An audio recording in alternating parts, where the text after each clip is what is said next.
It's a question that can cause quite the debate. Do you have to pay your tickets from a private parking lot?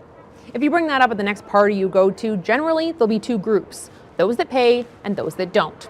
Lauren Walter was part of the latter group.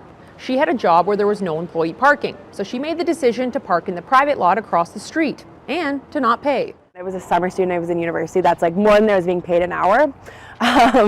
If I were to have paid for parking every day, it would have cost me more than 10 times what it cost me to get my car back from the tow yard. So for me, it was a no-brainer. She ended up getting towed twice, but says cost-wise, she still came out on top. Obviously, I didn't feel great about it, but mathematically it made sense. Before you go and follow Lauren's lead and ignore your parking tickets, you do need to know there is a big difference between parking in a private lot versus city. For one, the city has more power to enforce the payment of parking.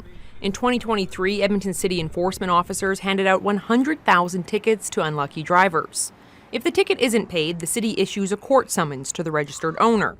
And if the fine still goes unpaid, it doesn't just go away. The next time the owner goes to register their vehicle, it's on file waiting for them.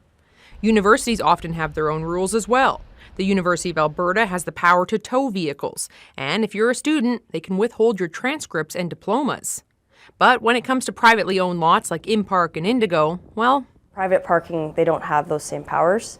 And so in terms of getting threatening letters to have to pay or collections, those are some steps that some private parking places take, but not all the time. The most likely outcome if you choose not to pay is a towed car. As for an impact on your credit score, certain things are allowed to automatically go on your credit, like utility bills, anything where you're extending credit. But it's not the same in the case of paying to park because you're not getting a credit check and they're not lending you money to park. So I would say no, it wouldn't go on your credit rating unless there's actually a judgment that's awarded against you.